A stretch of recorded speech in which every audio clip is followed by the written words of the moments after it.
So hello guys and welcome back to a brand new episode of the DNF1 F1 podcast. I hope that you guys are doing well. I hope that you are staying safe and making the best of the interlull period that we're currently experiencing in between races right now. And it does feel like a long break. I'm not going to lie. I woke up this morning. I thought to myself, is it race week? No, sadly. So we're going to have to crack on and talk more about F1, what's going on behind the scenes, and of course some of the major stories that are doing the rounds at this moment in time. Joining me on the episode to talk about a particular team that you may have already figured out who we're going to be talking about based on what I'm wearing, but we'll get to that in a moment. We have Planet F1 journalist Sam Cooper returning to us once again. Sam, first of all, thanks for coming on the show, especially seeing as you're off this week. Really appreciate you taking time out of your schedule to talk to us. How are you doing, mate? Yeah, I'm good. Yeah, thanks for having me. Not a problem at all. Yeah, I'm all well, thank you. Well, really appreciate that. And of course, good to see you as always. And looking forward to talking about one team in particular. No spoilers already. If you're listening to this on audio and you're wondering who we're talking about, it is Ferrari, although you probably would have figured this out by the title of the podcast episode. And just to prove to a lot of you guys that think that we're all Sir Lewis Hamilton fanboys on this show, we're not. I am one of the Tifosi, beloved since 1995, I think probably as far back as that, so goes a long way back, seen some highs, seen plenty of lows, and of course we're in more the latter period right now, and I thought it'd be fun to put this shirt on for this episode. I often say when Ferrari win a Grand Prix, when I do the podcast, I often wear a Ferrari shirt to celebrate that.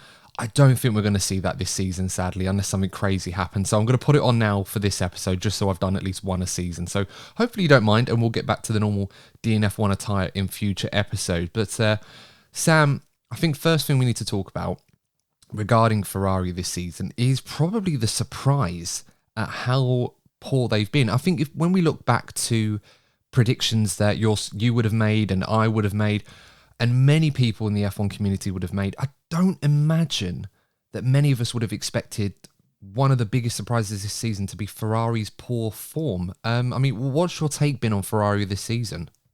Yeah, definitely. I think when I did the predictions before the season, I think on the top of my head, but I think I did at least second behind Red Bull. But I think currently you could say fourth best car. I think Aston Martin have shown they're quicker. I think Mercedes have got more to come. Yeah, it's a mixture. I think the problem for Ferrari is it's a mixture of a load of different problems. So it's the speed of the car, it's the reliability of the car. I mean, the one thing they've got going for them is they haven't made a strategy decision that's backfired like they did so often last year, but often it's not been, they haven't had the opportunity, they haven't been in the race to do so. Like you said, I think judging by 2022, obviously they had a lot of time to focus on this year, having pretty much lost out on to Red Bull in both championships quite early on. I know it wasn't mathematically sealed, but I think everyone knew the writing was on the wall. So you'd think in theory they've had plenty of time to work on this car, and yet they've arrived in Bahrain first and preseason testing before that. It's not looked quick. And I think if we think back to preseason, there was rumors that it was so much quicker than last season's car. Well, if it is, that's a worry because they're still miles off Red Bull, let alone the likes of Aston Martin and Mercedes as well, like I mentioned. So yeah, it's just been a poor start, in particular for Charles Leclerc. Obviously, he's had two retirements, one through reliability and one through being punted off earlier in Australia. But yeah, I think not a great start, and it's hard to see where they come back from that. Like, what's their goal now? Is it still fighting for the championship? I think everyone's pretty much not accepted, but they're realistic that Red Bull are by far the better team at the moment. So yeah, I think just a terrible time for Ferrari, really. Yeah, sadly, it does seem to be the case, and it has a huge parity between its qualifying performance and race performance, and of course, I think we'll get into that a little bit later on. One thing I did want to ask you about before we sort of dissect Ferrari's nightmare start to the season to some degrees, although I think it's probably looked worse than it actually has been in fairness to them, is the right to review that Ferrari have formally applied to proceed with, and we should hear not necessarily the outcome, but whether or not Ferrari's right to review will be accepted by the FIA, subject to an appeals process. I suppose that would follow if it was. We're going to hear the result to that on Tuesday. So the point that you guys are hearing is it's likely we'll have confirmation on this, and the right to review, for those of you that aren't familiar with this process, is usually a team will put out an appeal to review a decision that was made that they obviously want to appeal with that's happened post the race. And of course, usually the precedent is with the FIA and the stewards in this case is that the team involved have to present new and relevant evidence that was not available at the time the decision was made originally, for them to therefore proceed with an appeals process. So it's not the same thing as what Aston Martin did in Jeddah, completely different thing altogether. Something that Ferrari, of course, have been familiar with. They did one back in 2019, I think it was, with Seb Vettel, having that win taken away from him following that penalty with the unsafe rejoin in Canada against Lewis Hamilton. That was the most famous one that I can remember in recent years. I know Red Bull have had one or two, stuff like that. Sam, obviously got to ask your thoughts on this one. What do you make of this latest right to review application from Ferrari? Does it really have any legs? Would you be surprised to hear if Ferrari had any new evidence or not? Yeah, I don't think it's got much legs to it. I think, like you said, like it's something that happens rarely, and it has to have a piece of new evidence. Like I failed to see what kind of new evidence they can have. I mean, it was pretty clear that Sainz just drove into Alonso. Like, what more do you want as evidence for that, really? So I think it's surprising that it's taken this long to come to light. I know that was largely due to the FIA side of things, but I can't imagine anything's going to come out this far after the race. And I think is if we hadn't had that red flag, and if the cars had been less bunched up and Sainz did something similar, I think they'd all be accepting of a 5 second penalty. It's just the fact that the cars are bunched up and it became a much more severe penalty because he slipped so far down the grid. But yeah, I think best case scenario for Ferrari is they're not. I think they're realistic. They're probably not be accepting that Sainz is going to get his places back. But maybe they want to set precedent for the future. Maybe they want to say that if this happens again, I don't know, say straight after restart, then the penalty shouldn't be that severe. But yeah, I think I like I said, I failed to see what new evidence they have because we all saw it. We all saw Sainz drive into Alonso. Like, what more evidence do you want from that, really? So yeah, I don't think much is going to come from it other than maybe the FIA sort of consider how to apply these penalties in the future. I'm sort of wondering if you've been keeping it on social media, just in case Karen Chanduk from Sky F1 has done any analysis of this incident post the race that Ferrari might try to use. Because if you remember, back in Canada, of course, following that incident, Karen did an analysis of the incident where he felt that Seb was a bit unfairly punished and probably shouldn't have been given a penalty. And then Ferrari actually tried to use that as new and relevant evidence. And then, of course, the FIA said, well, you can't do that. That's just analysis from a broadcaster that has no bearing on the decision making whatsoever. So, yeah, I don't think I've seen Karun put anything of late on social media. He's been a little bit quiet of late, so maybe that's probably why. Yeah, I think also I think everyone's in agreement that it was Sainz's fault. I mean, there's like I said, it's hard to see what their new point is because he literally drove into Alonso. Like, what more? It's not like he got a shunt from the back that pushed him in forwards. Like he was on his own and he crashed into a guy ahead. Like that's a pretty slam dunk penalty. So yeah, like I said, I'll be interested to see what this new evidence they have is and when it comes out. Yeah, absolutely. I'd be surprised. I mean, I'd be surprised if they have any new evidence. I remember that particular incident with Seb, and Ferrari came forward with 7 pieces of evidence that they thought was new and relevant, and every single one of them, minus the Karun Chanduk analysis, was like, well, this isn't new, this isn't new, this isn't new, this isn't relevant. Oh, this is from a broadcaster that has no bearing on our decision making whatsoever. Of course, Karun Chanduk's analysis and how he's seen by many in the F1 community is obviously someone with a very high amount of prestige in terms of his opinion, and he's been very involved in a lot of matters, but none of which that the FIA or the stewards would consider to be noteworthy of someone that can influence a decision for an appeal in the way that Ferrari were hoping. So it will be interesting to see what they do. I personally absolutely agree that the incident in isolation was worthy of a 5 second penalty. I think they had to give something. The only issue I did take refuge with was the fact that because the race was restarted under a red flag situation and they reverted back to the original grid where that particular incident in isolation is almost redundant and it's almost been null and voided, that Sainz did have a case that he could have argued at the end of the race. And of course, they decided not to do that. That would have been interesting to see how that would have gone. Ferrari ultimately, in my opinion, I feel the reason that they've gone through with this is they probably looked at the incident with the Alpines and the incident with Sargent and Nick De Vries. That one wasn't even formally investigated. And they probably said, well, you guys adopted a precedent on those 2 incidences. Why didn't you do the same with this one? Or at least allow us to argue our case, which is what the Alpine drivers did, where they both shared responsibility and hence why they didn't really get a penalty for that incident. What do you make of that logic? Do you think that's fair from Ferrari, or do you think that that's just clutching at straws? Yeah, I think clutching at straws a little bit. I think with the Alpines that it was quite clear that both of them had some part to play in that. I think neither driver was fully at fault. Whereas this situation, I mean, it was Sainz that was fully at fault. Alonso was ahead, he had the corner, and like Sainz just hit him. Like, there's not much Alonso could have done, really.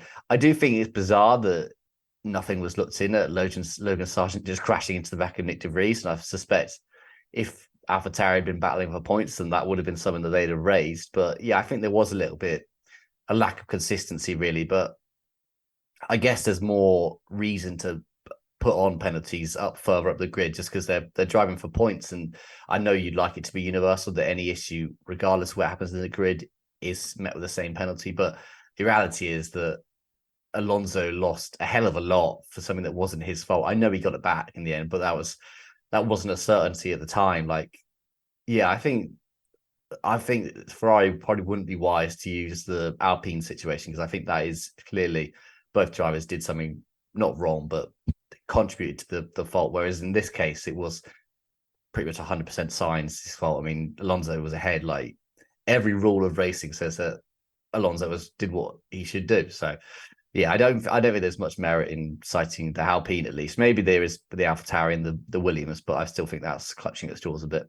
Yeah, it was very interesting that they didn't put any sort of investigation regarding Sargent's incident with De Vries. That was a bit of a surprise, but I think ultimately because of the nature of those incidents and that they resulted in retirements and for different cars for different reasons, and they were investigated at the end of the race, they weren't the same sort of incident in that regard. And as you rightly pointed out, I think what would have been interesting if we went into if there was an appeals process at the end of the race where Sainz had gone to the stewards to argue his case, he may have been able to convince Fernando Alonso to go up there with him and almost, in a way, not necessarily lie, but accept some level of responsibility to help his mate. I think if it was any other driver in any other situation, it probably wouldn't happen. But I could, in some regard, probably see a scenario where Alonso might try to help out his buddy to say, oh, well, no harm was done. I'll accept some responsibility for the incident in the hope of helping his teammate out. But then Aston Martin will be like, well, no, don't do that because we want Ferrari to be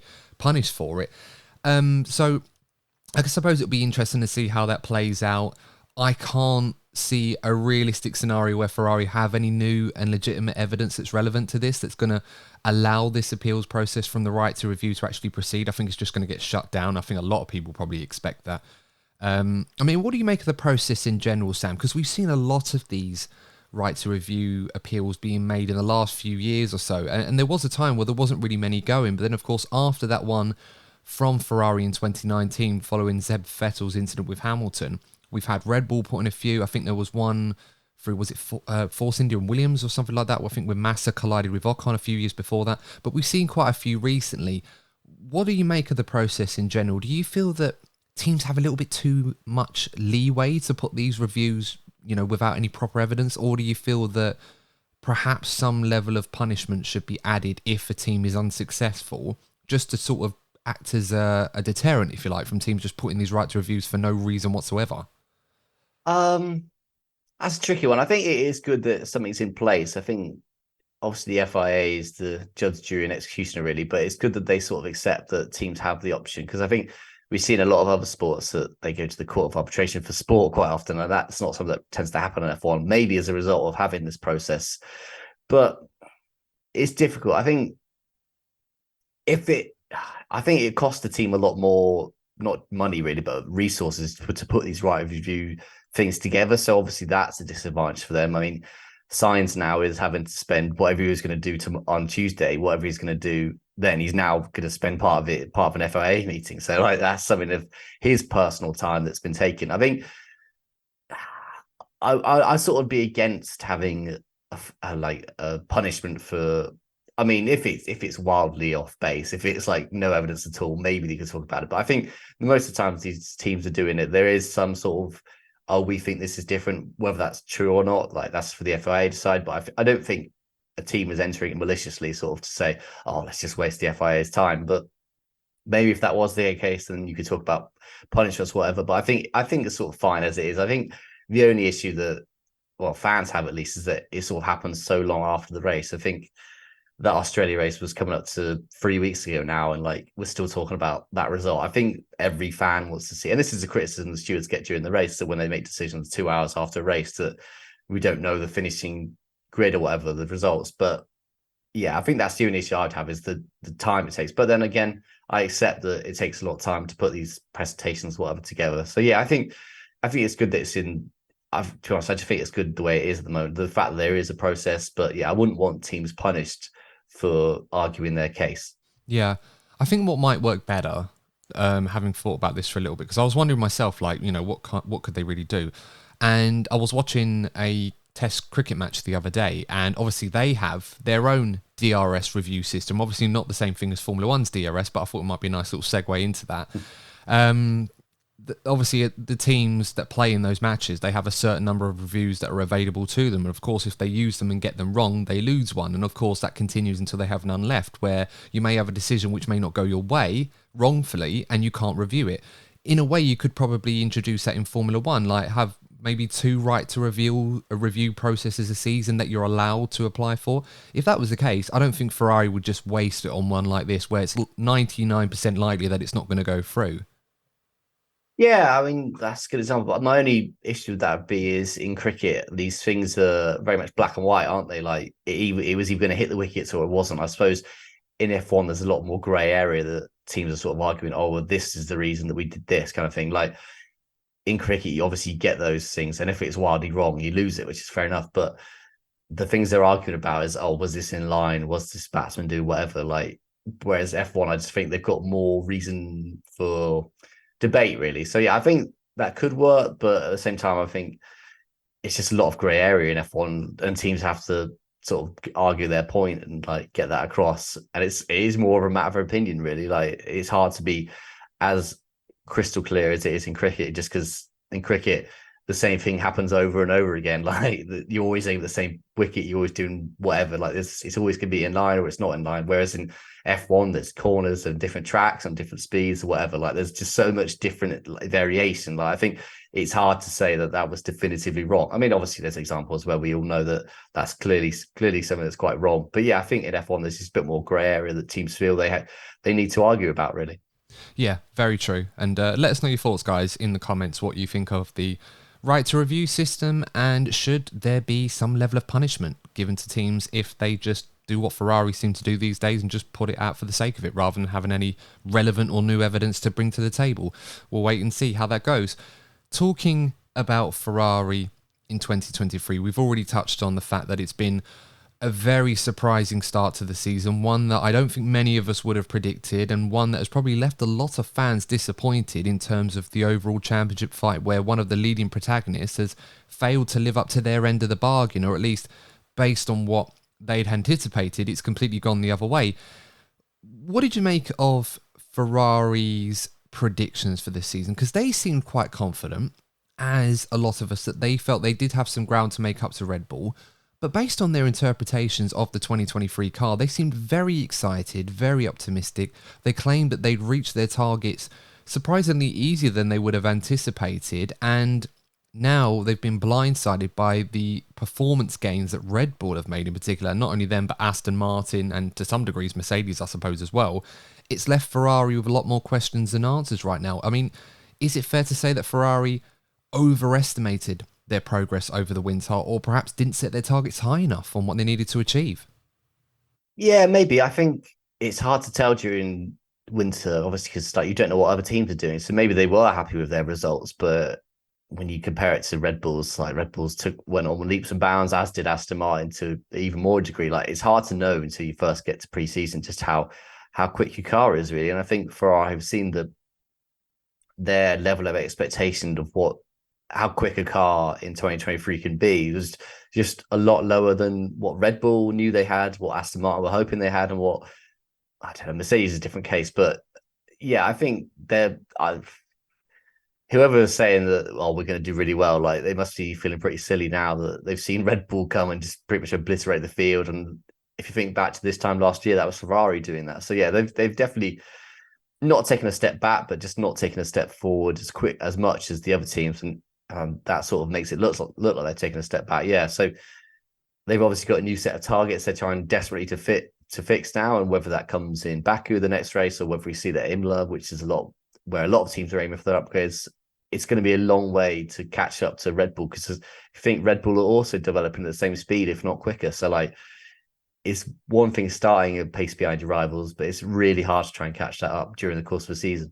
Yeah, I think what's been surprising for me in particular is that we're in the second year of a new regulation set, which sometimes I often feel is the one that brings the biggest surprises in terms of what teams can find in terms of performance, because we saw a lot of teams last season sort of change concept halfway through. The likes of Williams and Aston Martin in particular went down the Red Bull route, and those are the two teams, unsurprisingly, that made the biggest gains over the winter relative to where they were in 2022. So for me, I often wonder where some teams really get off in trying to put themselves in a position where they feel relatively confident that they've made massive gains when they have no idea what everybody else is doing. I mean, you know, these guys have been doing this for years. We've been following the sport for years, and I can't honestly say I've seen a team like Red Bull, for example, who were comfortably the fastest team on the grid going into at the end of last season, and have made even more big gains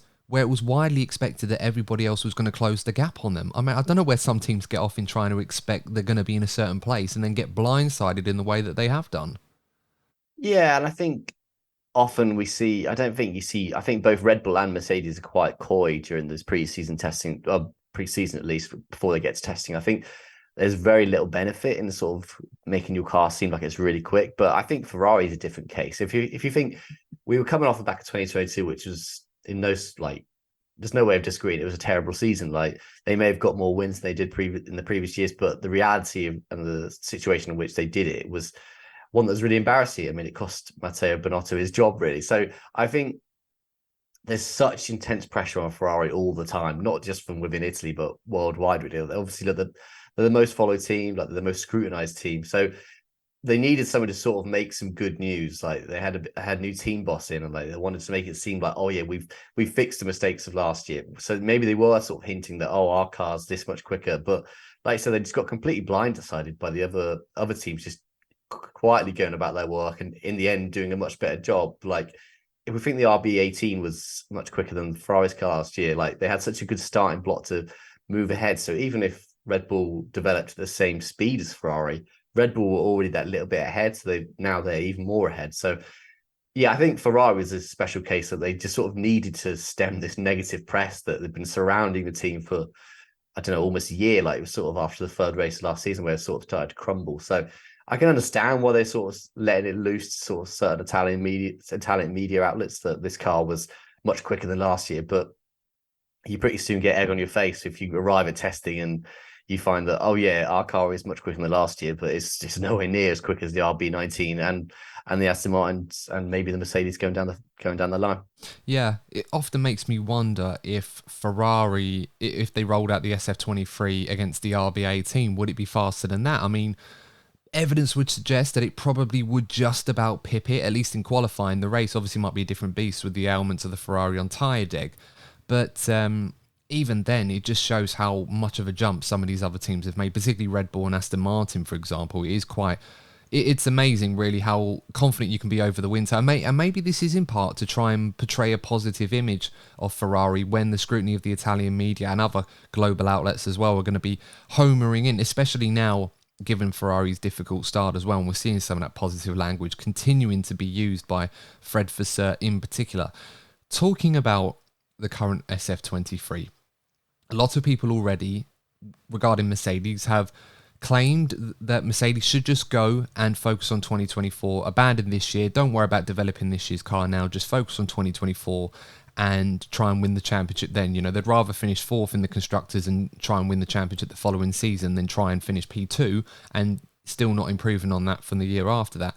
Fred Vasseur right now has said that it's a difficult decision and it's quite close, but he is saying that Ferrari are going to continue to develop the current car this season, rather than just try to develop new parts for this car that are going to be more suited to what the Red Bull RB19 would upgrade their car on. I mean, what do you make of that approach? Are you surprised by that, or do you think there is some logic to that? No, I think personally it's way too early in this season to start focusing. We'll start basically just give up. Really, we've had. Let's not forget we've had 3 races. Like a lot can change. I mean, this time last year it looked like Ferrari were going to run away with the title. And we saw that Red Bull made that huge gain.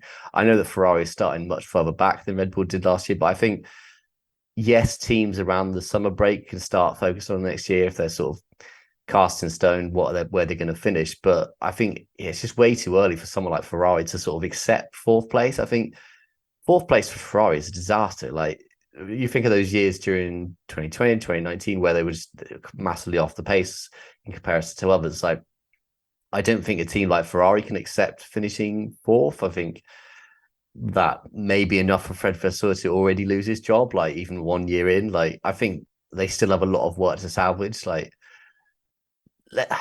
their car does have some performance. It's not a total like disgrace. Like it's not it can do well in races, it can get podiums, but just they have had a bad run of luck, like regardless of how their performance is. So there is still something for them to fight for.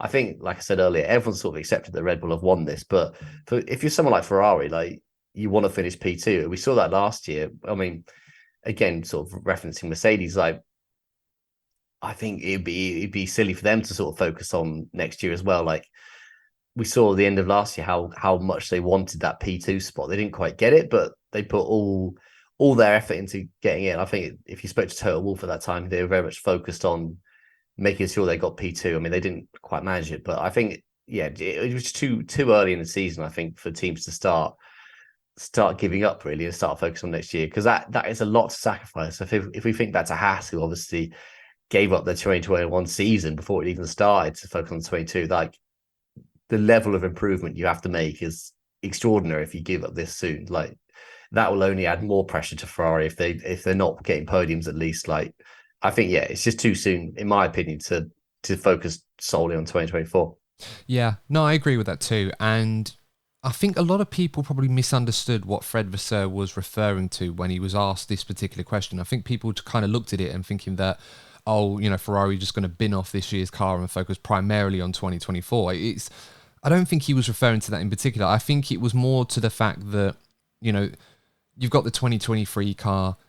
In his mind, there's tons of room to develop there based on what he's saying. I'm not sure if that's true. I'm kind of more aligned with Carlos Sainz's comments, what he made in Australia, where it's more of a flawed concept and, the ceiling is much lower than what Red Bull's is right now and what Aston Martin are pursuing, in the same ballpark as Mercedes, if you like, with their own concept. And it makes more sense for the time being to figure out where the ailments are of this SF23, what's causing these bigger issues, and try to bring upgrades that are going to rectify some of those issues, produce a bit more performance, and allow Ferrari to unlock the correct setups that they still claim they are struggling with from race weekend to race weekend from what we've seen so far this season. And it kind of makes sense, really. And, you can still focus on 2024 in the background. It's not like Ferrari is saying, oh, we're not going to bother with 2024. We're going to try and make the most of 2023. You can do two things. So I think you kind of have to separate those entirely to get a true understanding of what works with this Ferrari and what doesn't. And, as we've already mentioned, it's not as simple as just putting Red Bull side pods or a new Red Bull rear suspension that is obviously helping with that super DRS that they have on the SF23 and expect it to go faster. If anything, it will most likely have the opposite effect. So there is some logic as of right now in what Fred Vasseur is saying, albeit it probably was a very difficult decision to make at the time. Yeah, like I just fully agree with that. Yeah, I don't think by saying you're focusing on this season, that doesn't mean you're giving up on next year. Like these are very big teams, they can focus on it. But yeah, I just think there's a lot of points and races to be won yet. I think do your best to make the cars, especially during this gap where you've had 4 weeks off, make your best effort before that European stretch of races to sort of get a better standing in the leaderboards to get some points next year. Yeah, and of course, we should probably point out that it's a budget cap era, so Ferrari can't simply just make a Red Bull type Ferrari car in the middle of the season where they've got to focus on 2024 as well, the research and development for that, which they'll probably go more down the Red Bull route when they get to that point, on top of what they've done for 2023. I mean, Fred Vasseur was very public, I suppose, about throwing shade at Red Bull over the budget cap breach last season, saying that that the penalty was too light or it wasn't fair and that it should have been punished more harshly. And look, I said at the time, Sam, that I felt the penalty, given the circumstance and that this was a first season, more like a trial, if you like, I thought it was a fair enough punishment. And I don't expect Red Bull to have found that much more performance than Ferrari when they overspent by only 400k when you talk all the tax credits and everything else into consideration. So, I mean, if Red Bull were able to do that, and they've obviously got the best research and developers in the world of Formula One or anything, being able to have that much advantage only spending 400k extra. Yeah, I think that's just some of the frustration from Fred. So I think the fact he's saying it now is a bit rich, really. Like if you had such problems with it, say it back when it happened, really. Like I think, yeah, that penalty in my mind was fine. Like as you said, it was the first year these regulations evolved. Like there was also that tax credit, which if that had happened would have been, like you said, just over 400k, which sounds a lot to us, but like isn't a lot for an F1 team. So yeah, I think that's sort of Fred Vasseur just sort of trying to deflect, not blame as such, but deflect the focus away and maybe get people talking about that Red Bull penalty. Because I think the last few years, the only thing that Red Bull have done wrong is that penalty. Like other than that, they've been near perfect on the track. So yeah, maybe if you can sort of get your rivals to focus on that one incident where they've not done well, then yeah, that makes sense as a Ferrari boss. But I don't think anyone realistically says it's not a fair penalty for what happened, really. Yeah, I mean, it's important to talk about the language that's being used right now at Ferrari because, as I said, Fred Vasseur, and as you rightly pointed out, Sam, some of the comments were made to deflect, but there have been other comments where he's been quite positive about the atmosphere at Ferrari, saying that the morale is very, very good. There's a lot of unity here, despite the fact that Matteo Binotto has gone. Obviously, since John Elkann and Benedetto Vigna, the new CEO at Ferrari, have kind of worked in tandem together. As I said, we lost Binotto, David Sanchez has left Ferrari now, one of the heads of Aero there, going to McLaren, which could be a rival in the future. We'll have to wait and see how that goes. I'm sure McLaren would probably hope that. Although they're not too far Ferrari in the constructors right now, as I'm looking at the standings right now, so that's a bit worrying. But, all of that going on, issues with the car, a lot of press from the Italian media right now, even some comments from their drivers, like Carlos Sainz made some interesting comments saying that the car was completely flawed and that we need to focus on next season. It does feel right now that despite the scrutiny, Ferrari are trying to present this perspective that everything is actually quite peachy at the team and that the car is actually pretty good, but they need to put it all together in terms of setup or, have a clean weekend, which in Ferrari's defense, they haven't had a clean weekend. There's always been something that's gone wrong for them out of their control. So, I mean, what do you make of Vasseur trying to portray this positive attitude at Ferrari? Are you buying it, or do you feel it's just more deflection in an otherwise difficult start for them?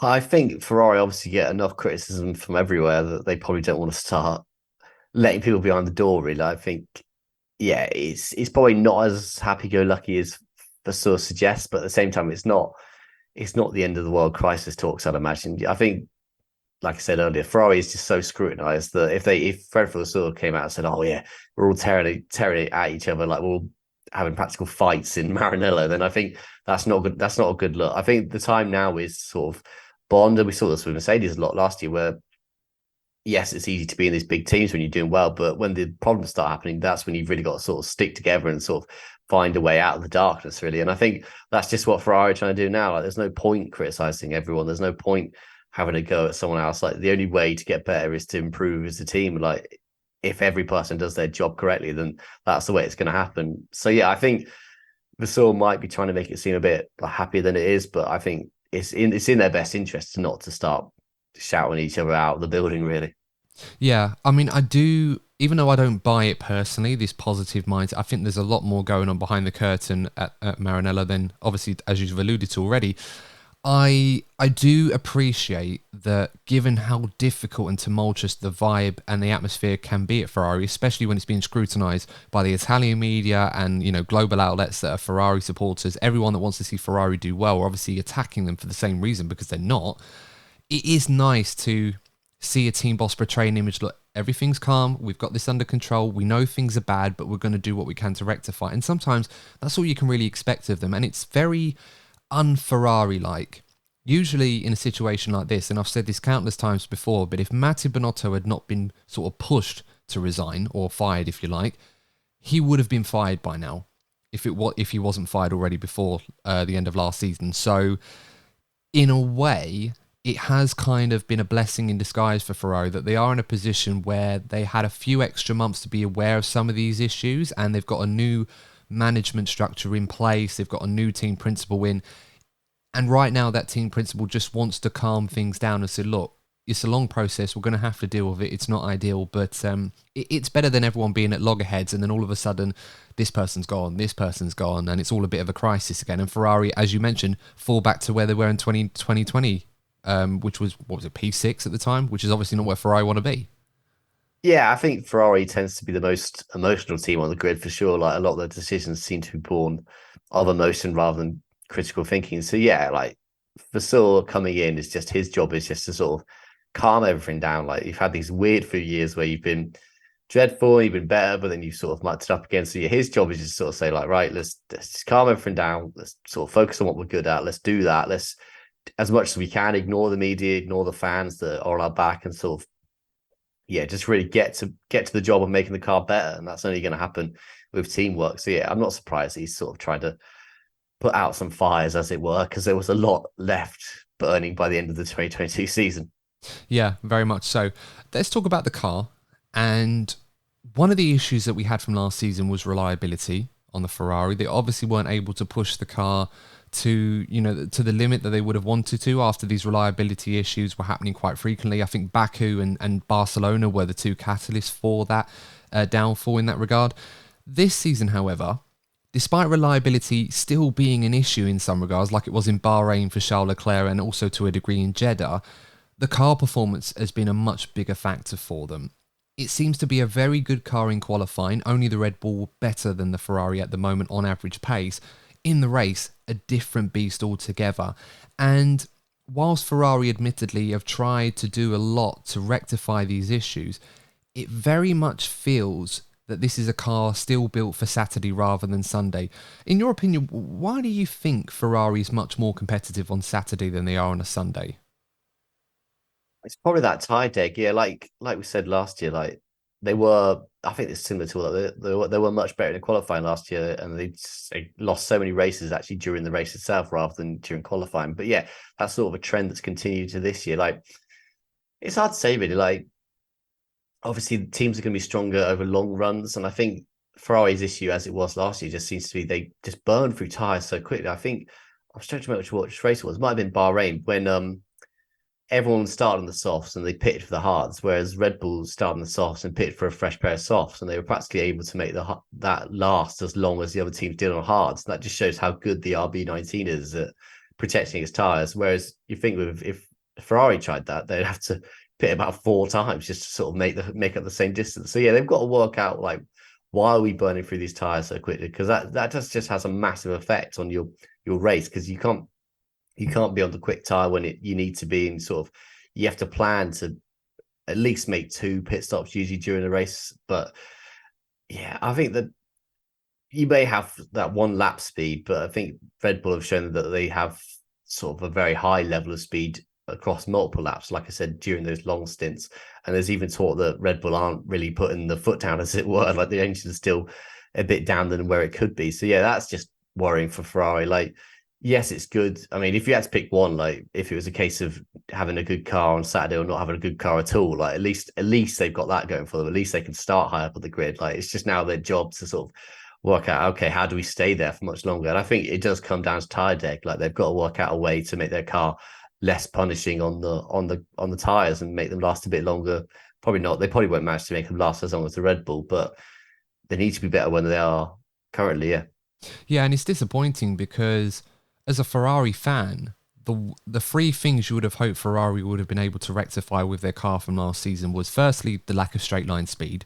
I think they prioritised cornering speed, which obviously wasn't a bad thing. It was one of the strengths of the F175, and it was the best car in the field for that. Only Red Bull could live with them in the corners, but on the straights they managed to match up for that because they were super in that position. Ferrari did improve on that. I think what they didn't expect was Red Bull to find even more gains in straight line performance. And we talked about this super duper DRS that they seem to have right now and the adjustments to the rear suspension, which stalls the car to the point where the floor is able to stay at a very low height, obviously within the regulations, but it doesn't go up in the way that every other car does in that regard, that doesn't adopt the same approach, which is why they're so quick right now. And on top of all of that, Ferrari needed to improve reliability. From what we can see so far, they haven't been able to rectify all of those issues, despite the bold claims that they were on top of that. And, testing seemed to promote that. And then the first race of the season, it all went up in flames, quite literally. And then, of course, the third thing, which would have been the tyre deg issues, making the car stronger in the race. And I'll be honest with you, Sam, it doesn't look like Ferrari have managed that either. It's very much a car right now that is very peaky in terms of downforce. Obviously doesn't produce as much downforce as the Red Bull, and arguably Aston Martin probably could claim they produce downforce better than Ferrari on a variety of certain situations, and Mercedes will have their own case as well. And it's a car that on a Saturday, these issues seem to be masked and mitigated by the fact that we're running at low fuel. We've got almost endless amounts of soft tyre runs that they can do and do one lap here and one lap there, so they don't have to worry about those tyres wearing out because everyone's in the same boat when they're pushing. But when it comes to the race, all of that goes out the window. The cars are a lot heavier, the car is unreliably unstable sometimes, sometimes it's going to be good, sometimes it's not. That's the issue with peaky downforce cars. And for whatever reason, the drivers just cannot seem to get around the understeer issues or the lack of stability. It's just a calamity of issues that Ferrari right now don't seem to have been able to rectify. And it's quite worrying given how confident that they were, that we talked about earlier, that they'd sorted these issues out and found the performance that they felt they needed to put together a challenge for this championship. Yeah, I think that's the most disappointing thing for anyone is sort of when a team has obvious errors and they just don't fix them. I think the same issues we're talking about this season, you could have easily translated to last year. Like they were good in qualifying, their tire degradation wasn't great. And like there was tracks that Red Bull were clearly better. And like it now seems that Red Bull are just the best car at every track. I think, yeah, like that's sort of something that's inexcusable, really. Like you had these problems, like it was clear where your car was letting you down. And if you haven't improved on that, where have you improved? Like you've just made your car a little bit quicker, but yes, that just means you're going to be still good on Saturday, but that Saturday doesn't get you points. I mean, they might be a bit different in the sprint race coming up, but yeah, I think that's probably the most disappointing thing for any fan is that it was clear everywhere, like what the problems with the actual car were, not the team as such, and they haven't fixed them. I know it's been 3 races, and maybe that'll change as the year goes on, but yeah, currently it's looking like you haven't learned from mistakes, and that doesn't give you confidence going to the future, does it? Like if they can't do it this year, what's to say they don't have these problems next year? And like we've seen from the ridiculously high margins that Mercedes did for that decade-long period, and now Red Bull is sort of. It takes a lot to win a world championship. Like you have to be near perfect every race, and like if you have some pretty obvious glaring issues, like that's not going to be able to. That's not going to be good enough to win a championship. It's just not. Yeah, very much so. I think in a way, the saving grace for Ferrari is that we're not really talking about their strategy blunders at the moment, although there was that incident in qualifying in Australia with Leclerc and Carlos Sainz where they kind of put them in the wrong piece of track amongst each other. And of course, it ruined their Q3 runs as a result. And obviously the issues with pit stops. And I think Ferrari, unless I'm mistaken, they're one of the best so far this season, if not the very best in terms of average pit stop times. So at the very least, they're getting that right. So we've got to give them some credit there. Although, it's only a few races. It's a small pool of data, so we can't, get excited just yet if you're a Ferrari fan. What can we say about the drivers so far this season? Because Carlos Sainz, has been very vocal about this car. And he's a very smart guy, obviously very open and honest, perhaps a little bit too open for Ferrari's liking. They always seem to like to retain some level of control regarding the narrative and the words that are put forward by the drivers, although maybe this was part of the strategy from them. We don't know. It could be very Ferrari for them to do that. But he made those comments saying that this car was flawed in terms of its concept. It has a lower ceiling in terms of development potential compared to the Red Bull and in even the Aston Martin in this case. Given what we've seen so far this season, from Carlos Sainz in particular, would those comments be quite convenient to mask perhaps his less than super form that we have often associated with him in the past, and perhaps we haven't seen the best of him at Ferrari yet? Yeah, I've got to be honest. I think Sainz is perhaps one of my most underwhelming drivers of the season. I'd say like his performances just haven't been great at all. I mean, there's hardly been a race where you said, "Oh, Sainz has done well there." I think if we think back to Leclerc, it's hard to obviously judge his season because he's had 2 races where he hasn't crossed the finish line. But Sainz has finished every race, and I think after every race you thought, like, "Oh, that was a bit average, really." So if we go to Bahrain, like before Leclerc retired, like Leclerc had the beating of him by a mile. Like he was so far ahead. And then we saw later in the race that Alonso just pretty much breezed by him, and Hamilton almost got him in the end as well. So like that was disappointing performance. It was sort of the same as Saudi Arabia. I know that Leclerc did finish behind him, but that was sort of as a result of the red flag that sort of didn't help a lot of drivers during that day. And then yeah, just in Australia, like yes, he was on track to finish fourth, but he caused this error. Like he wasn't like as we talked about the start of the podcast. Like it was something that he did. Like and he was never in a position to sort of challenge for the podiums. Like he just looked well off for it for a lot. And I think just yeah, I think other than that first year at Ferrari, like he's just been so disappointing. Like he keeps talking about, okay, I need a good start to a season if I want to put this title push together. And we've seen last year, we've seen so far this year that that's just not the case. He's given himself such a mountain to climb that he's never going to catch up. And he said that it was the start that he needs to improve on. But if we think back to last year, like he got one win. Like it wasn't like the start was terrible and the rest of it was incredible. Like he's just a long way off ever fight for the title, in my opinion. Like I think, yeah, it's just a driver I'm constantly disappointed by. Like he just doesn't seem to be able to put in good race weekend after good race weekend. And like you said, he's very honest, but at the same time, like it comes a point when you've got to say, okay, that was my fault. Like I'm just not been quick enough as my teammate. Like, yeah, I just think there's a lot of room for improvement. And like if he has another three races like this where he's not been great and he's not scored a lot of points, then that's it done in the championship. I think like this is the level of competition this year, especially coming from Verstappen and Perez at Red Bull, like you have to be near perfect to beat them like this year. And I don't think Sainz has been anywhere near perfect, let alone the ideal number 10 every time. Yeah. Yeah, no, that's very true. And some Ferrari and Carlos Sainz fans might not appreciate the lining of questioning I put there for that particular response. But I agree with you. I suppose the one silver lining from your response, if you're a Carlos Sainz fan, Sam, is that you haven't completely written him out of the championship yet, which I have personally, but I think that's more down to the car than just the driver, in fairness. But I think I was being generous to him. I think in my head he's by. To be honest, if yeah. anyone whose name's not M Verstappen, I think is out of my head the title race. But yeah, I think it was being generous to old Carlos there. No, that's very, very true. I mean, look, I have a lot of hope for Carlos Sainz. I still think he's a very, very good driver. Of course, you know, there are fine margins and percentages between what makes a good driver a great driver.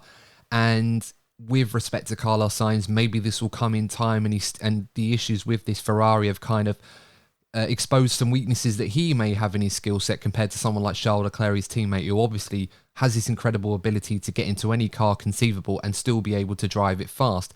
That being said, even himself this season, Charles Leclerc is very, very close to not only having the worst start to a Ferrari career or in a season, but also the worst start to a season in his entire F1 career compared to the year that he did at Sauber, which is obviously now Alfa Romeo. And, you know, the Bahrain Grand Prix would have been very disappointing with hindsight, given how strong he was in particular that race. That obviously showed that it wasn't necessarily the car that was good, it was him that was good. And he would have gotten on the podium. It probably would have looked in isolation as a fantastic result compared to where we are right now.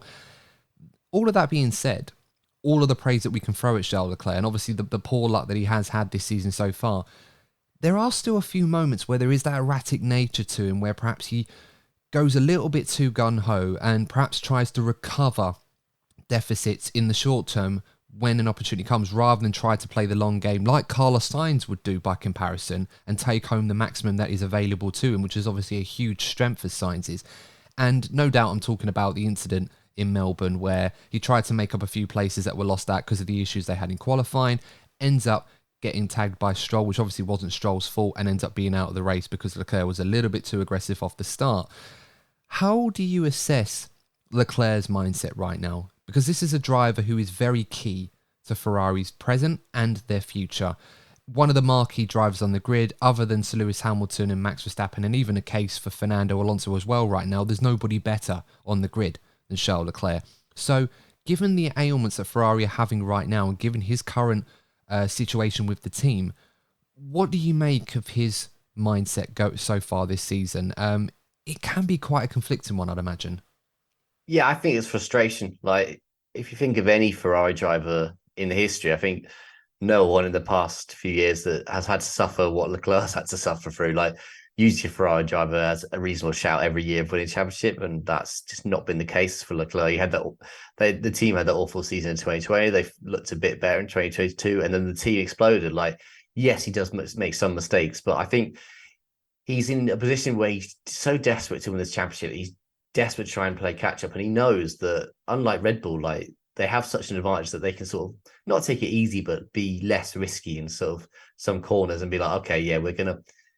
And I think a perfect example this is in Melbourne when Russell and Hamilton overtook Verstappen at the start, and Verstappen didn't really look that bothered. Like he just sort of so confident that he was going to overtake them. We saw that later on with Hamilton; he just breezed past him. Whereas Leclerc knows that he has to really scrap for every point that Ferrari can get. And like, if he has any hope of getting a championship win this season, like he has to be as absolutely perfect. And like you said, he's sort of that's just fueling these mistakes. He's been a bit too aggressive. He's not being calm enough. Like he's making these sort of little errors and they're having a massive impact on him. Like he's losing a lot of points as a result. I think his, like you said, Sainz is a bit more patient, but I think he would look at Sainz where Sainz finished and be like, well, I think I'd rather crash out one race and sort of at least challenge for podiums the next. But yeah, I think he's just a massive frustrated. He's had this long Ferrari contract where it hasn't worked, and he's sort of now seen people his similar age. I think Verstappen's a couple of months behind him or in front of him in terms of their age, but and he's already won 2 world titles. He's looks on course to win a third, whereas Leclerc still got a handful of wins. I mean, it's not a huge amount. He's not anywhere near the top leaderboard in terms of wins. So yeah, I think he's just sort of coming to that phase where he wants to be winning races consistently. He wants to get on podiums, and it's just not happening for him. And that's just building and building and building that pressure. And that's nowhere is that going to be worse than at Ferrari, where the pressure on him is already so intense. If he's himself is starting to feel that, that's going to lead to mistakes. That's going to lead to him not performing as well as he could be. Like, yeah, I think a calm driver is the best driver, like because they can make rational decisions. They can go for these risky overtakes, but they know, okay, the reward of that's going to be much better than the risk. Whereas now Leclerc's battling to try and, I don't know, get third spot on the podium, and like he's doing a lot of risk to get there. So yeah, I think it's just one of frustration this year, and I think unfortunately for him that's going to continue as he continues to lose points out on the Red Bull drivers. Yeah, I mean, assuming that some of our Tifosi followers are still listening to the podcast by then, because we have been battering Ferrari for about almost 50 minutes now, and obviously I'm not happy about it, but that we've got to be realistic here. This is the part of the episode where I try to reel some of them back in. With some positivity and maybe wishful thinking with my next question, which probably is a little bit left field, so I appreciate if it does seem that way. But given the strengths and weaknesses that we've seen from Charles Leclerc and Carlos Sainz respectively, given the amount of time they've been teammates together over the last couple of years, you've got one driver who's incredibly quick, but perhaps lacks a little bit of patience and maturity and can sometimes be a little bit erratic to the nth degree where it goes in against him. Like, for example, in Australia, he claimed he had the pace potentially to try and finish on the podium or P2. And you know, reasonably speaking, given where Sainz was, that wasn't exactly too far away from being realistic. But of course, if you bin it at turn 3 on lap 1, you're never going to have to worry about that. It's not going to be a factor. And then you've got another driver who is incredibly consistent, smart, plays the long game, but may not necessarily have that level of feel and performance that you need to really drag the most out of a difficult car, which Carlos Sainz has right now. Is there an opportunity here for Ferrari where both their drivers can try and work together to deal with the strengths and weaknesses that each other seem to have and probably need to take from each other, that they can try and use to get the most out of this car? Because I look at every other team right now that they're fighting with. You've got Hamilton and Russell, and I feel like there's a dynamic brewing there where there's going to be tension and perhaps a lot of stuff's going to be kept in isolation away from the other to try and wrestle control there. And then you've got Alonso and Stroll, where publicly Alonso is going to be supportive of Stroll, but this is Fernando Alonso we're talking about. He's not going to play the team game too much unless it suits his narrative or what he would want to achieve. So I feel like there's something there for Ferrari where Leclerc and Sainz can try and help each other out to help the team out in this difficult situation. I mean, what do you make of that left field wishful thinking theory? Yeah, I suppose that could work. Like they seem to be the two drivers that don't have a huge amount of animosity between them. Like they do seem to get on quite well, but as we saw with Russell and Hamilton, last year, that it's all well and good doing that when you're not battling for race wins and podiums, but it's sort of when that tension gets ramped up, like what's going to happen then? I mean, Yeah, you talk about these drivers having good qualities, sort of working together, really. But I think the ideal driver has both of those qualities. Like we see Verstappen, Yeah. who started his career. He started his career very risky. He sort of learned to be a bit more mature. Like he sort of become the perfect blend of those skill sets. Yeah, we could see the. I think Ferrari just haven't had a chance for the team to work together really at the moment. Like, we think that Leclerc was out early in Australia and he was out again in Bahrain. There's just not really been a situation where they can do that teamwork. And I think going back to qualifying, like obviously if they start well, get onto the front grid or at least the second grid, then yeah, maybe they can work as a duo and sort of keep the other teams behind and maybe use a DRS sling to sort of get up the grid. But yeah, I mean, yeah, that's probably the one benefit that Ferrari do have, that they've got teammates that seem to get on. But yeah, in my mind, I'd almost want a teammates that don't get on if they're both quick. Like I don't really mind that if they're sort of hammer each other in the press. Obviously, it's not ideal, but yeah, I think that's what gets you points. But yeah, at least Ferrari have got some of their drivers do seem to get on and have a good relationship. Yeah, I suppose the takeaway from all of that, Sam, as you rightly pointed out, is Ferrari just need to throw as much money as possible to convince Max Verstappen to try and do what Vettel couldn't at Ferrari and win a title there after he's bored of winning title after title with Red Bull. So, yeah. Yeah, I mean that's going to take. I don't think anyone in the world would probably convince Verstappen to leave Red Bull at the moment, I and he mean, seems yeah. more likely to leave the sport than he does to move to another team. So yeah, that's going to be a big check if they can get him to come across. Yeah, let alone Ferrari. And they'd have to buy him out of his new bumper contract as well, however many Hmm. years that is currently right now. Just almost forget, it's so long right now. Final question I think we need to look at with Ferrari. What do they do for next season? Fred Vasseur says they haven't decided yet, although I'd be very surprised if they haven't already looked into this over the last few months or so. Carlos Sainz, we've already talked about already, said the concept is flawed, has a lower ceiling. Do Ferrari try and beat Red Bull at their own game, or do they persist with this SF23 concept and try to turn it into a championship winning car, however be it unlikely at this point in time?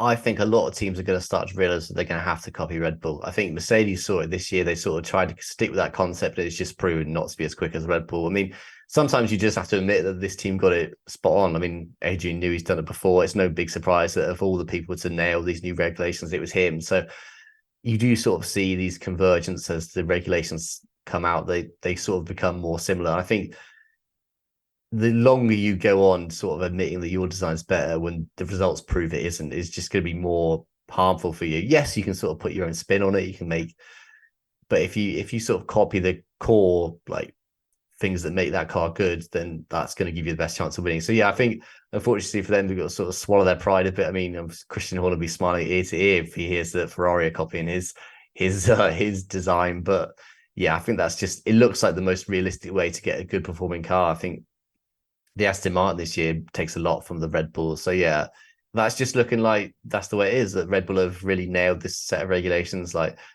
they know what they do, and their car is the quickest you can get out of this. So yeah, I think it's best for Ferrari to sort of accept that and move on as quickly as possible. Really. Yeah, it does seem to be the way that everybody is already converging on this Red Bull concept, that they've obviously smashed it out of the park so far. And it's one thing we often see in aero regulations, when one team absolutely gets it spot on and eventually everyone tries to adopt a similar approach and beat them at their own game. As tumultuous a task as that is right now, I can very easily see a situation like we saw in Barcelona last year. I think, was it Barcelona, where Christian Horner had a green can of Red Bull to sort of poke fun at Aston Martin, and they still do. You know, I think Perez made comments after Bahrain saying it's nice to see 3 Red Bulls on the podium after that race. So I can see a scenario where Christian's just got a whole array of different cans of Red Bull, all in different colours for every team on the grid. And Yeah, I'm sure he yeah. does. Yeah, if there's one person who's not going to pass up an opportunity like that, it's Christian Horner. So yeah, they're very good at sort of poking fun at other people. Mm. Usually it's been Mercedes down the year, but they're more than happy to dish it out to anyone who anyone who they perceive to have slighted them in any kind of way. Well, anyone that's seen Drive to Survive will, you know, and think that this is petty, they will know that this is the sort of thing that teams do all the time. I mean, I remember, you know, Red Bull getting it against them when Cyril Abiteboul was poking fun at them after nabbing Daniel Ricciardo. And obviously all that going on after the engine debacle between those two teams, and obviously the Renault manufacturer at the time. So it all swings and roundabouts, and in a way, I'm kind of counting on Red Bull to try and do something like that. So if Christian, by any chance, if you're listening, then next season, give it a go. I'd love to see it. Nice little Red Bull rainbow. It'd be quite fun. But yeah, I think that's all we got time for, Sam. I think we've kind of persisted with this Ferrari issue long enough for what it's worth. And hopefully some of the Tifosi that are listening in will at least agree with me, even if they don't like what I'm saying. I don't like it either, guys. I want to be talking about Ferrari winning races and winning world championships. That 3 or 4 race period at the beginning of last season was wonderful. I want them to bring that back. But we'll have to wait and see how that pans out for them. Of course, if you want to check out more great content from Sam, you can check him out on Twitter at @SamCooper_ on there, and also at Planet F1 as well. He does a lot of great work there, plenty of great articles, and of course, doing some, what is it, live streams or race reviews with On Track? Is that? Yeah. So we do a live stream, a live watch along of every race. So yeah, there's a few more previews and stuff going up on that channel. Yeah, so that's going to get a bit more busy as the season goes on. So yeah. Brilliant. And we'll leave links to all of those in the description and the show notes as well. And of course, if you enjoy what we do, make sure to subscribe to the YouTube channel, like the video, and give us a nice 5-star review on Spotify or Apple Podcasts or wherever you get your podcasts from. We do prefer 5-star ones, but of course, if you don't think that we're quite worthy of that, another rating will be just as good. And as always, guys, hope that you enjoyed that. Thanks for tuning in. Please stay safe. We will be back with our next episode where we're going to be doing something a little bit interesting. Courtney, Lee, and I got together to do a 2026 driver team prediction. Something a bit left field, but we had a bit of fun doing that. So we hope you guys tune in for that one as well. And of course, we'll be back next week with the preview for the Azerbaijan Grand Prix. And it feels like an eternity after this first break in the F1 season. So I'm certainly looking forward to talking about F1 again as we approach our next installment of the 2023 Championship. But until then, guys, thanks for tuning in. Please stay safe, and we will see you in the next episode of the DNF1 F1 podcast. And remember, as always, if you're not first, you're probably DNF1. Take care.